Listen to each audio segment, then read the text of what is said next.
পিলখানা হত্যাকাণ্ডের মূল পরিকল্পনাকারী শেখ হাসিনা। পিলখানা হত্যাকাণ্ডের মূল পরিকল্পনাকারী ছিলেন ক্ষমতাচ্যুত প্রধানমন্ত্রী শেখ হাসিনা। এ ঘটনায় সহযোগিতা করেছেন আওয়ামী লীগের বেশ কিছু নেতা। বৃহস্পতিবার ৫ সেপ্টেম্বর জাতীয় প্রেস ক্লাবে পিলখানা হত্যাকাণ্ড নিয়ে সেনাবাহিনীর তদন্ত কমিটির প্রতিবেদনের বিষয়ে আয়োজিত এক সংবাদ সম্মেলনে কয়েকজন সাবেক সেনা কর্মকর্তা এ কথা বলেন। সংবাদ সম্মেলনে সাবেক প্রধানমন্ত্রীর নিরাপত্তা বিষয়ক উপদেষ্টা অবসরপ্রাপ্ত মেজর জেনারেল তারিক আহমেদ সিদ্দিককেও পিলখানা হত্যাকাণ্ডের অন্যতম অভিযুক্ত হিসেবে উপস্থাপন করা হয়। সাবেক সেনা কর্মকর্তারা বলেন, সেনাবাহিনীর আরও অনেক কর্মকর্তাও এই হত্যাকাণ্ডের সঙ্গে জড়িত ছিল, যাদের পরে পদোন্নতি দিয়ে পুরস্কৃত করা হয়। সংবাদ সম্মেলনে সেনা তদন্ত কমিটির অন্যতম সদস্য অবসরপ্রাপ্ত মেজর জেনারেল আব্দুল মতিন মূল প্রবন্ধ উপস্থাপন করেন।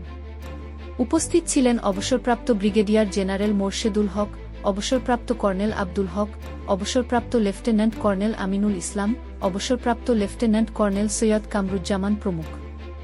অবসরপ্রাপ্ত মেজর জেনারেল আব্দুল মতিন বলেন, শুধু অপারেশন ডাল ভাতের জন্য বা রেশন বৃদ্ধির জন্য এই হত্যাকাণ্ড ঘটেনি। এটি একটি দীর্ঘদিনের পরিকল্পনা, যার মাধ্যমে বাংলাদেশকে দুর্বল করে প্রতিবেশী দেশ ভারতের অঙ্গরাজ্য বানানোর উদ্দেশ্য ছিল। এই পরিকল্পনায় যুক্ত ছিল দেশের কিছু বিশ্বাসঘাতক, ছিল অপর একটি দেশের চক্রান্ত। এই হত্যায়জ্ঞের রেশ ধরেই এসেছে ৫ মে শাপলা চত্বরের গণহত্যা, ভোটারবিহীন নির্বাচন, শিক্ষা ও বিচার ব্যবস্থা ধ্বংস, দুর্নীতির মহোৎসব, গুম, খুনের অবাধ রাজত্ব। পিলখানা হত্যাকাণ্ডের ঘটনায় অনেকে চাকরি হারান, অনেকে পদোন্নতি বঞ্চিত হন। সঠিক তদন্তের মাধ্যমে এই হত্যাযজ্ঞের বিচার না করা হলে এবং দোষীদের দৃষ্টান্তমূলক শাস্তির আওতায় না আনা হলে ছাত্র আন্দোলনের মাধ্যমে পাওয়া নতুন স্বাধীনতা সার্থক হবে না।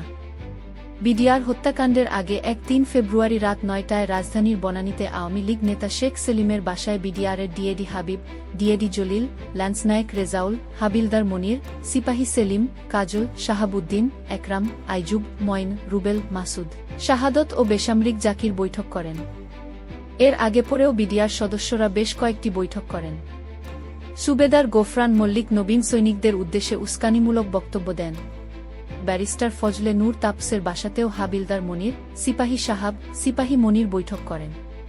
নির্বাচনের আগের দিন সন্ধ্যায় বিডিআর দরবার সংলগ্ন মাঠে সিপাহী কাজল, সেলিম, মঈন, রেজা এবং বেসামরিক ব্যক্তি জাকির সহ কয়েকজন বৈঠক করেন।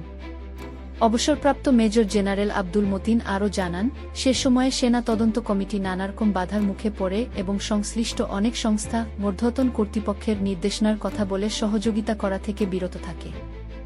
সংবাদ সম্মেলনে জানানো হয়, সে সময় সেনা কর্মকর্তাকে তাদের প্রাপ্ত না দিয়ে চাকরি থেকে বরখাস্ত করা হয়।